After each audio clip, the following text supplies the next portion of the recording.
ನಮಸ್ತೆ ಎಲ್ಲರಿಗೂ. ಬನ್ನಿ ಗುರುಗಳ ಆಶೀರ್ವಾದ ಏನಿದೆ ಅಂತ ನೋಡೋಣ.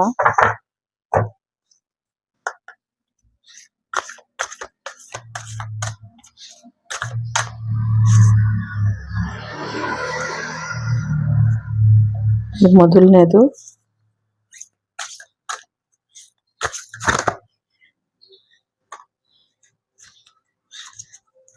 ಎರಡನೇದು,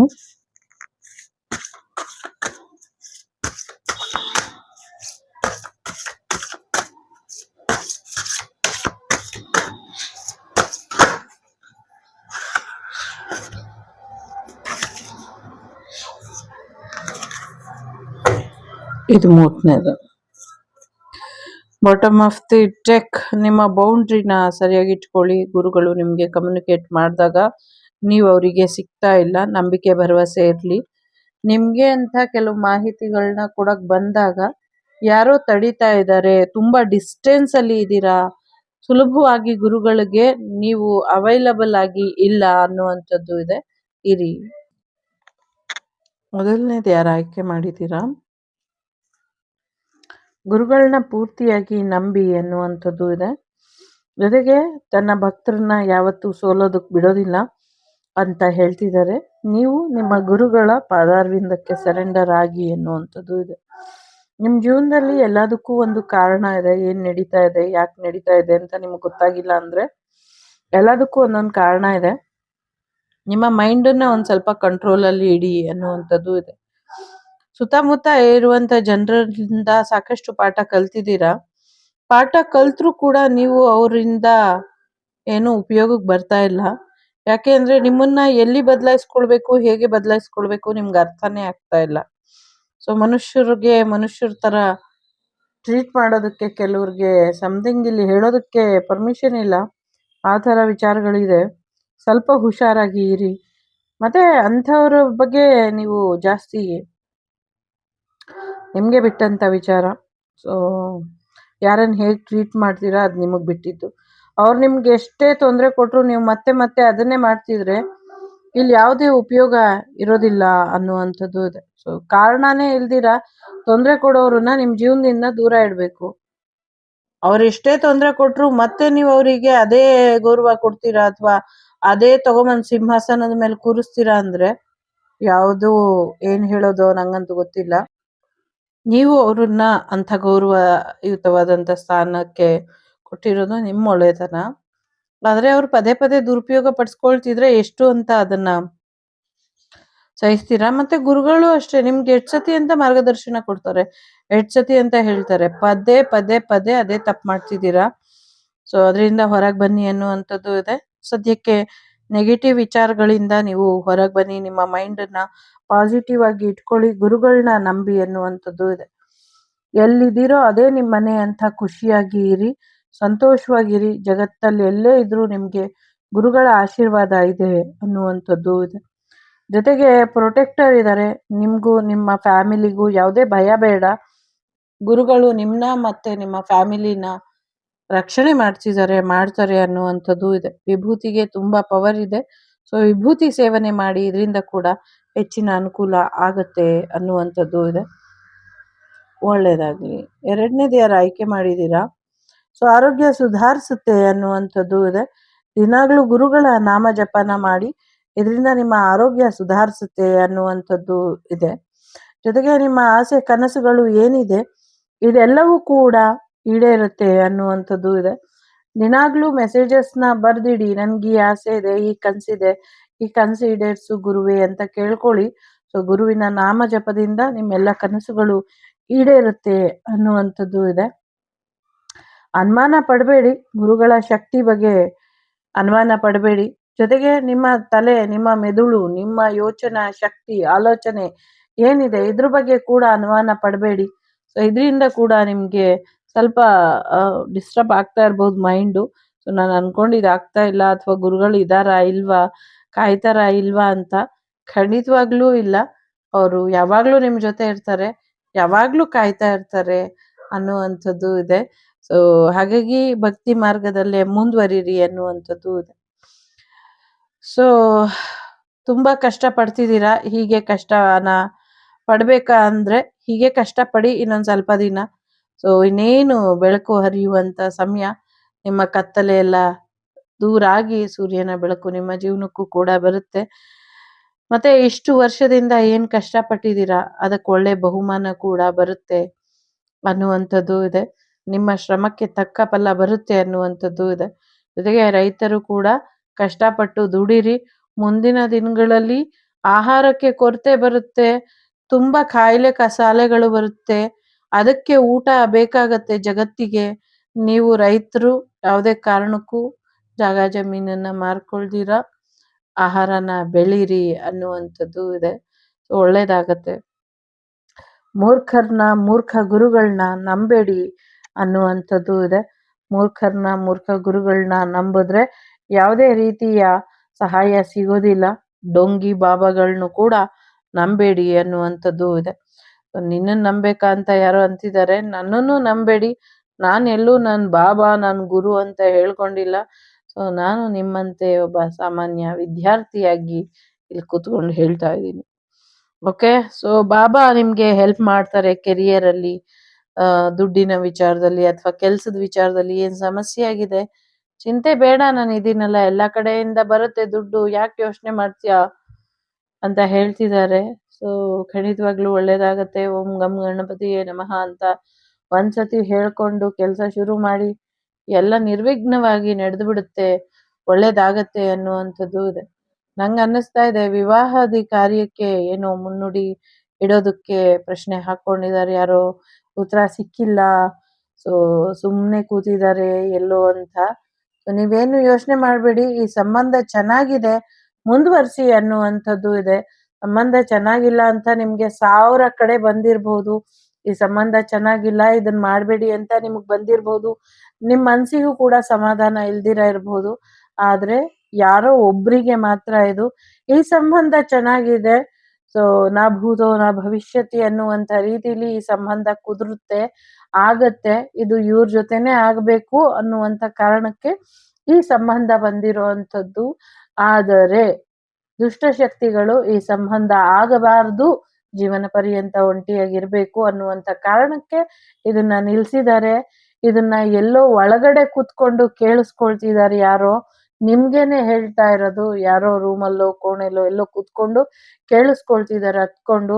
ಅಳಬೇಡಿ, ಗಟ್ಟಿಯಾಗಿ ನಿಂತು ಈ ಸಂಬಂಧ ಎಂಥದ್ದೇ ಇರ್ಲಿ, 1 ದಿನದ ಸಂಬಂಧ ಇರ್ಲಿ, 100 ದಿನದ ಸಂಬಂಧ ಇರ್ಲಿ, ಜೀವನ ಪರ್ಯಂತ ಅವರು ನಿಮ್ ಜೊತೆ ಇರ್ಲಿ ಇಲ್ದಿರ ಇರ್ಲಿ, ಸೊ ಏನೇ ದೋಷ ಇದ್ರು ನೀವು ಧೈರ್ಯವಾಗಿ ಒಪ್ಪಿ ಈ ಮದ್ವೆನ ಆಗಿ, ಇದರಿಂದ ಒಳ್ಳೇದಾಗತ್ತೆ ಅಂತ ಅನ್ನಿಸ್ತಾ ಇದೆ. ಇದು ಯಾರಿಗೆ ಅಂತ ಗೊತ್ತಿಲ್ಲ, ನನಗೂ ಹೇಳೋದಕ್ ಮನ್ಸ್ ಬರ್ತಿಲ್ಲ, ಬಟ್ ಇಲ್ಲಿ ನನ್ ಕಂಟ್ರೋಲ್ ಇಲ್ದಂಗೆ ನಾಲ್ಗೆ ಹೇಳ್ತಿದೆ. ಸೊ ದೈವವಾಣಿ ಅನ್ಕೊಂಡು, ಗುರುಗಳ ಆಶೀರ್ವಾದ ಅನ್ಕೊಂಡು ಮದ್ವೆ ಆಗ್ಬಿಡಿ. ಇದು ಓನ್ಲಿ ಒಬ್ಬರಿಗೆ ಮಾತ್ರ ಹೇಳ್ತಾ ಇರೋದು. ಸೊ ಆ ಒಬ್ಬರು ಯಾರು ರೂಮಲ್ಲಿ ಕುತ್ಕೊಂಡು ಕೇಳಿಸ್ಕೊಳ್ತಿದಾರೋ ಅವರೇ ಬಂದು ದೃಢವಾಗಿ ನಿಂತು ಮದ್ವೆ ಆಗ್ತಾರೆ. ಮದ್ವೆ ಆದ್ಮೇಲೆ ಚೆನ್ನಾಗಿರ್ತೀನ ಇಲ್ವಾ ಅನ್ನುವಂತ ಪ್ರಶ್ನೆ ಬೇಡ ನಿಮ್ಗೆ. ಈಗ ಮದ್ವೆ ಆಗೋದಷ್ಟೇ ಪ್ರಶ್ನೆ ಇದೆ. ಯಾರನ್ನು ನಂಬೇಡಿ, ಇದ್ರ ಬಗ್ಗೆ ಯಾರತ್ರನು ಪ್ರಶ್ನೆ ಹಾಕಿಸ್ಬೇಡಿ. ಈ ಮದ್ವೆ ಮಾಡ್ಕೊಳ್ಳಿ, ಈ ಮದ್ವೆಯಿಂದ ನಿಮ್ಗೆ ಅಲ್ಲ ಜಗತ್ತಿಗೆ ಒಳ್ಳೇದಾಗತ್ತೆ, ನೀವು ಮದ್ವೆ ಆಗಿ ಅಷ್ಟೇ. ಯಾರಿಗೆ ಅಂತ ಗೊತ್ತಿಲ್ಲ, ಈ ತರ ಇದೆ. ಗುರುಗಳು ಅನುಗ್ರಹ ಮಾಡ್ತಾರೆ, ಗುರುಗಳ ಆಶೀರ್ವಾದ ಇದೆ, ಜೊತೆಗೆ ನಿಮ್ಗೆ ಮದ್ವೆ ಆಗತ್ತೆ, ಕೆಲ್ಸನೂ ಬರುತ್ತೆ, ಚಿಂತೆ ಮಾಡ್ಬೇಡಿ, ನೀವು ಮಾಡ್ಕೊಳ್ಳಿ ಅಷ್ಟೇ. ನನಗ್ ಗೊತ್ತಿಲ್ಲ ಯಾರಿಗೆ ಅಂತ. ಒಳ್ಳೇದಾಗ್ಲಿ. 3ನೇದು ಪ್ರೊಟೆಕ್ಷನ್ ಇದೆ, ನಿಮ್ಗೆ ಸಹಾಯ ಇದೆ, ಪ್ರೊಟೆಕ್ಷನ್ ಇದೆ, ತಲೆಗೆಡ್ಸ್ಕೊಳ್ಬೇಡಿ, ಆರಾಮಾಗಿರಿ ಅನ್ನುವಂಥದ್ದು ಇದೆ. ಗುರುಗಳ ಆಶೀರ್ವಾದದ ಒಳಗೆ ನೀವು ನಿಮ್ಮ ಪ್ರೀತಿ ಪಾತ್ರರು ಇದ್ದಾರೆ, ಸೊ ಯೋಚನೆ ಮಾಡಬೇಡಿ ಅನ್ನುವಂಥದ್ದು ಇದೆ. ಸೊ ಕಾಪಾಡ್ತಾರೆ ಅವರು ಅನ್ನುವಂಥದ್ದು. ರಕ್ಷೆ ಇದೆ, ನೀವು ಕೂಡ ರಕ್ಷೆಯಲ್ಲೇ ಕಾಪಾಡ್ಕೊಂಡು ಬನ್ನಿ ಅನ್ನುವಂಥದ್ದು ಇದೆ. ಹೊಸ ಸಾಲನ ಮಾಡಬೇಡಿ ಅನ್ನುವಂಥದ್ದು ಇದೆ. ಕರ್ಮ ಫಲಗಳನ್ನ ಬೇಗ ತೀರಿಸ್ಕೊಳ್ಳಿ ಅನ್ನುವಂಥದ್ದು ಇದೆ. ಕರ್ಮ ಫಲಗಳು ಜಾಸ್ತಿ ಆಗ್ತಾ ಇದೆ, ಸೊ ಕಡಿಮೆ ಮಾಡ್ಕೊಳ್ಳಿ, ಹೊಸ ಕರ್ಮನ ಮಾಡಬೇಡಿ ಅನ್ನುವಂಥದ್ದು ಇದೆ. ಜೊತೆಗೆ ಹೊಸ ಹೊಸ ಸಾಲನೂ ಕೂಡ ಮಾಡಬೇಡಿ ಅನ್ನುವಂಥದ್ದು ಇದೆ. ಸೊ ಒಂದಷ್ಟು ಸಮಸ್ಯೆಗಳು ಇದೆ, ಆ ಸಮಸ್ಯೆಗಳನ್ನ ಬಗೆಹರಿಸ್ಕೊಳ್ಳಿ ಅನ್ನುವಂಥದ್ದು ಇದೆ. ಸೊ ಆ ಸಮಸ್ಯೆಗಳೆಲ್ಲವೂ ಕೂಡ ಬಗೆಹರಿದು ಮುಂದಿನ ಜೀವನ ಬೆಳಕಾಗತ್ತೆ ಅನ್ನುವಂಥದ್ದು ಇದೆ. ಇನ್ನ ತುಂಬಾ ದಾರಿ ಇದೆ. ಸೊ ಈಗಲೇ ಯಾಕೆ ಅರ್ಜೆಂಟ್ ಮಾಡ್ತೀರಾ ಅನ್ನುವಂಥದ್ದು ಇದೆ. ನಿಮ್ಮ ಜೀವನದ ಪ್ರಯಾಣದ ಹಾದಿಲಿರುವಂಥ ಸಮಸ್ಯೆಗಳು ಬಗೆಹರಿಯುತ್ತೆ, ಮತ್ತೆ ಒಂದು ದೊಡ್ಡ ಹೈವೇ ಆಗತ್ತೆ ಅನ್ನುವಂಥದ್ದು ಇದೆ. ಸಮುದ್ರದ ಮೇಲೂ ನದಿ ಮೇಲೂ ರಸ್ತೆಗಳು ಬರುತ್ತೆ ಮುಂದಿನ ದಿನಗಳಲ್ಲಿ ಅನ್ನುವಂಥದ್ದು ಕೂಡ ಇದೆ. ಜೊತೆಗೆ ಸೂರ್ಯ ಮುಳುಗುವಂತ ದೇಶದಿಂದ ಕೂಡ ಒಂದಷ್ಟು ಸೂರ್ಯ ಮುಳುಗುವಂತ ದೇಶ ಯಾವುದೋ ಇದೆ, ಆ ದೇಶ ಅರ್ಧ ಮುಳುಗೋಗುತ್ತೆ ಅನ್ನುವಂಥದ್ದು ಕೂಡ ಇದೆ. ಸೊ ಮಂಜುಗಡ್ಡೆ ಕರಗಿ ನೀರಾಗಿ ಹರಿಯುತ್ತೆ ಅನ್ನುವಂಥದ್ದು ಕೂಡ ಇದೆ. ಸೊ ಒಂಚೂರು ಪ್ರಾಕೃತಿಕ ವಿಕೋಪ ಜಾಸ್ತಿ ಆಗತ್ತೆ, ಎಚ್ಚರ ವಹಿಸ್ಬೇಕು ಅನ್ನುವಂಥದ್ದು ಇದೆ. ಸೊ ದಾರಿಗಳು ಕಾಣದೇ ಇರೋಷ್ಟು ಮಂಜು ಮುಸುಕದೇ ಇರೋ ಹಾಗೆ ಎಚ್ಚರಿಕೆನ ವಹಿಸಿ ಅನ್ನುವಂಥದ್ದು ಕೂಡ ಇದೆ. ಸೊ ಒಂದೊಳ್ಳೆ ಮಾಹಿತಿ ಕೊಡುವಂತ ವಿಚಾರದಲ್ಲಿ ಯಾಕೆ ಲೇಟ್ ಆಗ್ತೀರಾ, ಯಾಕೆ ದುಡುಕ್ತೀರಾ ಅಥವಾ ಯಾಕೆ ತಡಿತೀರಾ ಅನ್ನುವಂಥದ್ದು ಇದೆ. ಯಾವುದೇ ಮಾಹಿತಿ ಇರಲಿ, ಏನೇ ಮಾಹಿತಿ ಇರಲಿ, ಎಲ್ಲೇ ಇರಲಿ, ಜಗತ್ತಿಗೆ ಒಳ್ಳೇದಾಗತ್ತೆ ಅಂದ್ರೆ ಕೊಡ್ತಾ ಹೋಗಿ ಅನ್ನುವಂಥದ್ದು ಇದೆ. ಸೊ ಅದು ನಿಮ್ಗೆ ಬಿಟ್ಟಿದ್ದು, ಯಾರ ಮುಖಾಂತರ ಕೊಡ್ತೀರಾ, ಎಲ್ಲಿ ಕೊಡ್ತೀರಾ ಅನ್ನುವಂಥದ್ದು. ನಿಮ್ಗೆ ಎಲ್ಲಿ ಇಷ್ಟ ಬರುತ್ತೋ ಅಲ್ಲಿ ಕೊಡಿ. ಯಾರೇ ತಡೆದ್ರು ಅವರಿಗೆ ಶಿಕ್ಷೆ ಆಗತ್ತೆ. ಜಗತ್ತಿಗೆ ಸಂದೇಶ ಹೋಗ್ಬೇಕು, ಅದೇ ಕಾರಣಕ್ಕೆ ಜನ್ಮ ಆಗಿರೋದು. ಆ ಜನ್ಮಕ್ಕೆ ತಕ್ಕಂತೆ ಏನೇ ಸಮಸ್ಯೆಗಳು ಬಂದ್ರು ಪರಿಹಾರಗಳು ಕೂಡ ಅಲ್ಲೇ ಇರುತ್ತೆ. ದೈವನೇ ಬಂದು ಹೋಗಿರುವಂತ ದೇಹದಲ್ಲಿ ಯಾವುದೇ ರೋಗ ರುಜಿನಗಳಿಗೆ ದಾರಿ ಇಲ್ಲ. ಅದನ್ನ ಹಾಕ್ದೋರ ಮನೆ ಹಾಳಾಗತ್ತೆ ಮುಂದಿನ ದಿನಗಳಲ್ಲಿ ಅನ್ನುವಂಥದ್ದು ಇದೆ. ಪ್ರತಿಯೊಂದಕ್ಕೂ ಲೆಕ್ಕ ಇದೆ. ಎಲ್ಲಾ ಲೆಕ್ಕನು ಬಡ್ಡಿ, ಚಕ್ರ ಬಡ್ಡಿ, ಸುಸ್ತಿ ಬಡ್ಡಿ ಅಂತ ಎಲ್ಲಾ ಬಡ್ಡಿ ಸಮೇತ ಸಮಸ್ಯೆಗಳು ಯಾರು ಮಾಡಿದ್ರು ಅವರಿಗೆ ರಿಟರ್ನ್ ಆಗತ್ತೆ. ಎಲ್ಲಾ ಲೆಕ್ಕ ಚುಕ್ತ ಆಗತ್ತೆ. ಹಸನ್ಮುಖ ನಗುಮುಖದ ದಿನಗಳು ಹತ್ತಿರದಲ್ಲೇ ಇದೆ. ದುಷ್ಟಶಕ್ತಿ ಏನು ಮೈಯಲ್ಲಿ ಕುತ್ಕೊಂಡು ತಿಂತಾ ಇದೆ, ಅಥವಾ ದುಷ್ಟಶಕ್ತಿ ಏನು ಮೈ ತುಂಬಾ ನೆಗೆಟಿವಿಟಿನ ಮಾಡಿ ಹಾಕಿದೆ, ಒಂಚೂರು ಬೆಳಕು ಕೂಡ ದೇಹದಲ್ಲಿ, ದೇವಸ್ಥಾನದಲ್ಲಿ ಕಾಣಿಸ್ದೇ ಇರೋ ಹಾಗೆ ಮಾಡಿದರೆ ಇದಕ್ಕೆ ಕಾರಣ ಏನು ಅನ್ನೋದು ಇಡೀ ಜಗತ್ತಿಗೆ ಗೊತ್ತಾಗತ್ತೆ. ಜೊತೆಗೆ ಎಲ್ಲ ಜಗತ್ತಿನ ದೀಪಗಳು ಎಲ್ಲೆಲ್ಲಿ ಯಾರ್ಯಾರ ಮನೆಯಲ್ಲಿ ದೀಪ ಹರಿಸಿದ್ದಾರೆ, ಯಾರ್ಯಾರ ಜೀವನದ ದೀಪ ನಂದಿಸಿದ್ದಾರೆ, ಯಾರ್ಯಾರ ದೇವಾಲಯದ ದೈವದ ದೀಪಗಳನ್ನ ನಂದಿಸಿದ್ದಾರೆ, ಈ ನಂದಿರೋ ಎಲ್ಲಾ ಜ್ಯೋತಿಗಳು ಒಟ್ಟಿಗೆ ದೀಪಜ್ಯೋತಿ ನಮಸ್ತುಭ್ಯಂ ಅನ್ನುವಂಥ ರೀತಿಯಲ್ಲಿ ಬೆಳಗತ್ತೆ. ಬೆಳಗಿದಾಗ ಬೆಳಕಿನ ಪ್ರಖರತೆಗೆ ಎಲ್ಲ ದುಷ್ಟಶಕ್ತಿಗಳು ನಶಿಸಿ ಹೋಗುತ್ತೆ. ಜೊತೆಗೆ ಯಾರು ಕಳ್ಸಿದ್ರೋ ಅವರ ಮನೆಗೆ ನುಗ್ಗುತ್ತೆ. ಅವರು ಕಳ್ಸಿರೋ ಅಷ್ಟು ನಕಾರಾತ್ಮಕತೆಗಳು ಅವರ ಮನೆಗೆ ನುಗ್ಗಿದಾಗ ಏನಾಗಬಹುದು ನೀವು ಯೋಚನೆ ಮಾಡಿ. ನಿಮ್ ಮನೆಗೆ ಒಂದೊಂದೇ ಬಂದಿದ್ದು, ಒಂದೊಂದ್ಸತಿ ಒಂದೊಂದು ಪ್ರಯೋಗ ಮಾಡಿದಾಗ ಒಂದೊಂದಷ್ಟು ಬಂದಿದೆ. ಎಲ್ಲ A to Z ಅವ್ರ ಮನೆಗೆ ನುಗ್ಗಿದಾಗ ಏನಾಗತ್ತೆ, ಏನಾಗಬಹುದು, ಇದಕ್ಕೆ ಕಾಲ ಉತ್ತರ ಕೊಡುತ್ತೆ. ಖಂಡಿತವಾಗ್ಲೂ ನೀವು ಕೆಟ್ಟದ್ದು ಮಾಡಿದವ್ರಿಗೆ ಒಳ್ಳೇದಾಗೋದಿಲ್ಲ, ಅದನ್ನ ನಾನು ನುಡಿಯೋದು ಇಲ್ಲ ಅನ್ನುವಂಥದ್ದು ಇದೆ ಇಲ್ಲಿ. ಸೊ ಖಂಡಿತವಾಗ್ಲೂ ಒಳ್ಳೇದಾಗತ್ತೆ.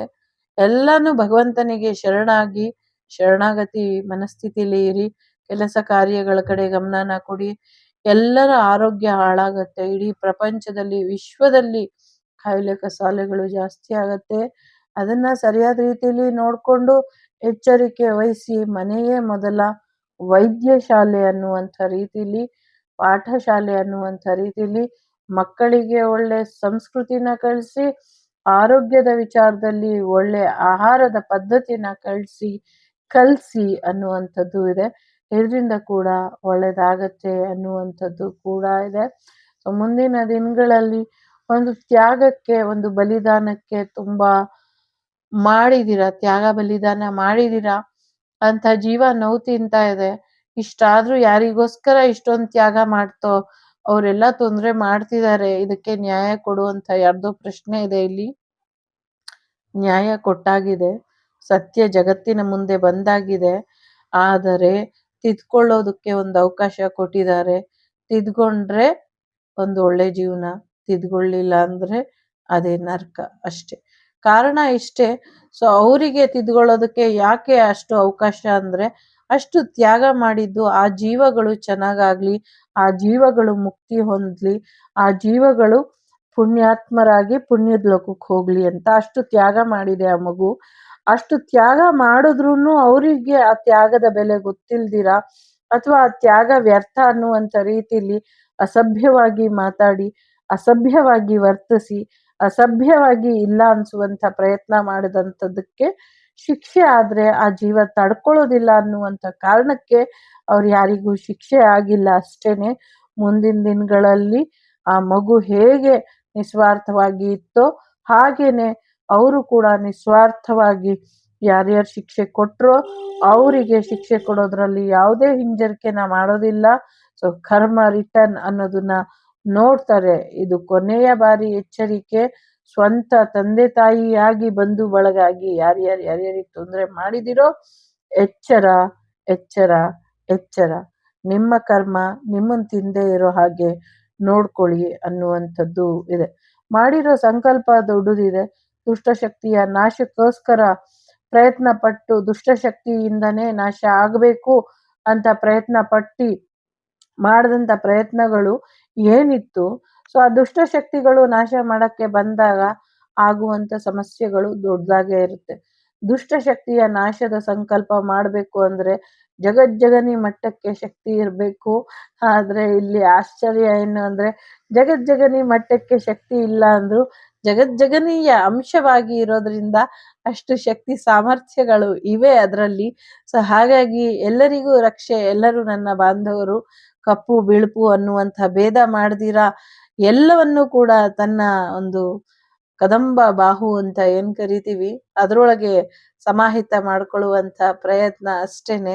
ಸೊ ಆ ಒಂದು ಒಳ್ಳೆಯ ಪ್ರಯತ್ನಕ್ಕೆ, ಒಳ್ಳೆಯ ಒಂದು ನಂಬಿಕೆಗೆ ಗುರುವಿನ ಅನುಗ್ರಹ ಇದೆ, ಆಶೀರ್ವಾದ ಇದೆ. ಸೊ ಅವರು ಮುಂದೆ ನಿಂತು ಮುಂದಿನ ದಿನಗಳಲ್ಲಿ ಈ ಜೀವನನ ಸರಿಪಡಿಸಿ ಸರಿಯಾದ ದಾರಿಲಿ ನಡೆಸ್ತಾರೆ ಅನ್ನುವಂಥದ್ದು ಇದೆ. ದುಷ್ಟ ನಾಶ ಆಗತ್ತೆ ಅನ್ನುವಂಥದ್ದು ಇದೆ. ಮಾಡಿರೋ ಪ್ರಯತ್ನಗಳಲ್ಲಿ ಒಳ್ಳೇದು ಕೆಟ್ಟದ್ದು ತೂಗಿ ಲೆಕ್ಕ ಹಾಕಿ ಲೆಕ್ಕಚ್ಯುತ ಆಗತ್ತೆ ಅನ್ನುವಂಥದ್ದು ಇದೆ. ಯಾರಿಗೂ ಕೆಡುಕು ಬಯಸಿದಂತ ಈ ಆತ್ಮಲಿಂಗಕ್ಕಿಂತ ಹೆಚ್ಚು ಪ್ರಜ್ವಲವಾಗಿ ಪ್ರಜ್ವಲಿಸ್ತಾ ಇದೆ, ಮುಂದಕ್ಕೂ ಪ್ರಜ್ವಲಿಸುತ್ತೆ ಅನ್ನುವಂಥದ್ದು ಇದೆ. ಹೃದಯ ಸಂಬಂಧ ಕಾಯಿಲೆ ಇರೋರಿಗೆ ಸೊ ಆಶೀರ್ವಾದ ಕೂಡ ಇದೆ ಅನ್ನುವಂಥದ್ದು ಇದೆ. ಎಲ್ಲವೂ ಕೂಡ ಒಳಿತಾಗತ್ತೆ, ಭಯ ಬೇಡ ಅನ್ನುವಂಥದ್ದು ಇದೆ. ಬರುತ್ತೆ. ತನ್ನದೇ ದೇಹದ ಮೇಲೆ ಆಸೆ ಬಂದು ತನ್ನದೇ ದೇಹದಲ್ಲಿ ನೆಲೆ ನಿಂತು ತನ್ನದೇ ದೇಹನ ಕಾಪಾಡ್ಕೊಳ್ತಾ ಜಗತ್ತಿಗೂ ಸಂದೇಶನ ಸಾರ್ಥ 185 ವರ್ಷಗಳವರೆಗೂ ಚಿರಸ್ಥಾಯಿಯಾಗಿ ಉಳಿಯುವಂಥ ಒಂದು ಮಹಾನ್ ಸಂಕಲ್ಪ ಮಹಾನ್ ಮುನಿಗಳ ಆಶೀರ್ವಾದದಿಂದ ಆಗಿದೆ. ಈ ಆಶೀರ್ವಾದದಿಂದ ಆಗಿರುವಂಥ ಒಂದಷ್ಟು ಒಳಿತು ಕೆಡುಕುಗಳ ಲೆಕ್ಕಾಚಾರದಲ್ಲಿ, ಪಾಪ ಪುಣ್ಯಗಳ ಲೆಕ್ಕಾಚಾರದಲ್ಲಿ ಕಳೆದು ಇನ್ನ ಮಿಕ್ಕಿದ್ದು ಹೆಚ್ಚುತ್ತಾ ಹೋಗುತ್ತೆ ಹೊರತು ಯಾವುದೇ ಕಾರಣಕ್ಕೂ ಕಡಿಮೆ ಆಗೋದಿಲ್ಲ. ಯಾರ್ಯಾರ ಜೊತೆ ಬದುಕಬೇಕು ಅನ್ನುವಂಥ ಆಸೆ ಇದೆಯೋ ಅವರೆಲ್ಲರೂ ಜೊತೆಲಿದ್ದಿ ಬದುಕಿಸ್ಕೊಳ್ಳುವಂಥ ಬದುಕು ಉಳಿಸ್ಕೊಳ್ಳುವಂಥ ಸಾಧ್ಯತೆಗಳು ಕೂಡ ಇದೆ. ಯಾರಿಗೂ ಭಯ ಬೇಡ, ಆದ್ರೆ ತೊಂದರೆ ಇದೆ, ಅಪಾಯ ಇದೆ. ಯಾಕೆ ಅಂದ್ರೆ ಬರುವಂತ ದಿನಗಳಲ್ಲಿ ಹೆಚ್ಚಿನ ಲೋಪದೋಷಗಳು ಇರೋದ್ರಿಂದ ಆ ಲೋಪದೋಷಗಳನ್ನ ಕಳ್ಕೊಳ್ಳಿ. ಅದಾದ್ಮೇಲೆ ಜಗತ್ತಿಗೆ ವಹಿವಾಟನ್ನ ಮಾಡಿಕೊಡುವಷ್ಟು ಹೆಚ್ಚಿನ ಒಂದು ಉದ್ಯೋಗದಲ್ಲೂ ಅನುಕೂಲ ಇದೆ. ಇದು ಯಾರಿಗೆ ಸಂದೇಶ ಹೋಯ್ತು, ಯಾಕೆ ಸಂದೇಶ ಹೋಯ್ತು ಅನ್ನೋದಕ್ಕಿಂತ ಇದು ಪ್ರತಿಯೊಬ್ಬರಿಗೂ ಸಂದೇಶ, ಪ್ರತಿಯೊಬ್ಬರಿಗೂ ಸಂದೇಶ, ಮನೆ ಮನೆಗೂ ಸಂದೇಶ. ಇದನ್ನ ಉಳಿಸ್ಕೊಂಡು ಬೆಳೆಸ್ಕೊಂಡು ಒಳ್ಳೆ ಗುರುವಿನ ಅನುಗ್ರಹ ಮಾರ್ಗದರ್ಶನದಲ್ಲಿ ನಡೆದಿದ್ದೆ ಆದ್ರೆ ಮುಂದಿನ ದಿನಗಳಲ್ಲಿ ವಾಗ್ದೇವಿಯ ಆಶೀರ್ವಾದ ಮತ್ತೆ ವಾಗ್ದೇವಿ ಕುಟುಂಬ ಅಂತ ಏನ್ ಕರೆಸ್ಕೊಳ್ತೀವಿ ಅಥವಾ ವಸುದೈವಕ ಕುಟುಂಬ ಅಂತ ಏನ್ ಕರೆಸ್ಕೊಳ್ತೀವಿ, ಇವರೆಲ್ರಿಗೂ ಇದೇ ಒಂದು ಆಶೀರ್ವಾದ ರೂಪಕವಾಗಿ ಎಲ್ಲರಿಗೂ ಒಳಿತಾಗತ್ತೆ ಅನ್ನುವಂಥದ್ದು ಇದೆ. ನೊಂದ ಜೀವ ತನ್ನದನ್ನುವಂಥ ಜೀವಕ್ಕೆ ತೊಂದರೆ ಮಾಡಿದಿರಾ, ಆ ನೊಂದ ಜೀವ ತನ್ನದು ಅಂತ ಅನ್ಕೊಂಡಿದ್ದಕ್ಕೆ ಅದಕ್ಕೆ ನೋವು ಕೊಟ್ರಿ ಅಂತ ಅಂದ್ರೆ, ಸೊ ನೀವು ನೊಂದಾಗ ಅದೇ ಜೀವ ಬೇಕಾಗಿತ್ತು, ಅದೇ ಜೀವನೇ ನಿಮ್ಗೆ ಉಪಯೋಗಕ್ಕೆ ಬರೋದು ಅನ್ನೋದು ನೆನ್ಪಲ್ಲಿ ಇರ್ಲಿ. ದೈವ ಕ್ಷಮಿಸೋದಕ್ಕೆ ಮರ್ತೋಗಿದೆ ನಿಮ್ಮನ್ನ. ಇನ್ನೇನಾದ್ರೂ ಕ್ಷಮಿಸೋದು ಅಂತ ಇದ್ರೆ, ಯಾರಿಗೆ ನೋವು ಮಾಡಿದಿರೋ, ಯಾರಿಗೆ ಒಂದು ರಣ ಕೇಕೆ ಹಾಕಿ ತೋರ್ಸಿದಿರೋ ಅವ್ರು ಮಾತ್ರ ಕ್ಷಮಿಸೋದಕ್ಕೆ ಸಾಧ್ಯ. ಇನ್ಯಾರು ಕ್ಷಮಿಸೋದಕ್ಕೆ ಸಾಧ್ಯ ಇಲ್ಲ. ನಿಮ್ಗೆ ದೈವ ನಿಮಗೆ ಕೊಟ್ಟಿದ್ದಂಥ ಕ್ಷಮಾ ಭಿಕ್ಷೆ ಕಳೆದೋಯ್ತು. ಇನ್ನ ದೈವದಿಂದಲೂ ಕೂಡ ನಿಮ್ಗೆ ಕ್ಷಮೆ ಅನ್ನೋದು ಇಲ್ಲ. ನ್ಯಾಯ ಸಿಗತ್ತೆ, ಸಿಕ್ಕಿದೆ. ಸೊ ಎಲ್ಲ ಸಾಕ್ಷಿಗಳು ಸಿಕ್ಕಿದೆ, ಎಲ್ಲ ಸಾಕ್ಷಿಗಳು ಕೂಡ ಬೆಳಕಿಗೆ ಬರುತ್ತೆ ಅನ್ನುವಂಥದ್ದು ಇದೆ. ಸೊ ಏನೇನು ಕಾನೂನಾತ್ಮಕವಾಗಿ ಮರೆ ಮಾಚಿದರೆ ಅದು ಕೂಡ ಬೆಳಕಿಗೆ ಬರುತ್ತೆ ಅನ್ನುವಂಥದ್ದು ಕೂಡ ಇದೆ. ಆಗತ್ತೆ, ಅನುಕೂಲ ಮಾಡಿಕೊಟ್ರೆ ಆಗತ್ತೆ ಅನ್ನುವಂಥದ್ದು ಕೂಡ ಇದೆ. ಇಲ್ಲಿ ಚಿಂತೆ ಬೇಡ. ನಿಮ್ಮ ಆಸೆ ಆಕಾಂಕ್ಷೆಗಳು ಏನಿದೆಯೋ ಎಲ್ಲವೂ ಕೂಡ ಈಡೇರುತ್ತೆ. ಹೆಚ್ಚು ಸತ್ವಯುತ ಆಹಾರ ಹಣ್ಣುಗಳನ್ನ ಬೆಳೀರಿ, ಇದರಿಂದ ಹೆಚ್ಚಿನ ಅನುಕೂಲ ಜಗತ್ತಿಗೆ ಆಗುತ್ತೆ ಅನ್ನುವಂಥದ್ದು ಇದೆ. ದೇವರಿಗೆ ಫಲಪುಷ್ಪಗಳನ್ನ ನೈವೇದ್ಯ ಮಾಡಿ ಅದನ್ನ ತಿಂತಾ ಬನ್ನಿ, ಇದರಿಂದ ನಿಮ್ಮ ದೇಹದ ಆರೋಗ್ಯ ಇನ್ನ ಉತ್ತಮಗೊಳ್ಳುತ್ತೆ ಅನ್ನುವಂಥದ್ದು ಇದೆ. ಸೊ ಹೆಚ್ಚಿನ ಒಂದು ಮಂಗಳ, ಶನಿ, ರಾಹು, ಕೇತು ಶಾಂತಿಯ ಅಗತ್ಯ ಇದೆ. ಇದನ್ನ ಮಾಡಿಕೊಂಡ್ರೆ ಹೆಚ್ಚಿನ ಅನುಕೂಲ ಆಗತ್ತೆ ಅನ್ನುವಂಥದ್ದು ಇದೆ. ಎಲ್ಲರಿಗೂ ವಿವಾಹಾದಿ ಭಾಗ್ಯ ಇದೆ, ಎಲ್ಲರಿಗೂ ವಿವಾಹ ಆಗತ್ತೆ ಅನ್ನುವಂಥದ್ದು ಕೂಡ ಇದೆ. ಇಲ್ಲಿ ಎಲ್ಲರಿಗೂ ಆಶೀರ್ವಾದ ಆಗಿದೆ. ಸೊ ಎಲ್ಲರ ಅನುಮತಿ ಪಡೆದು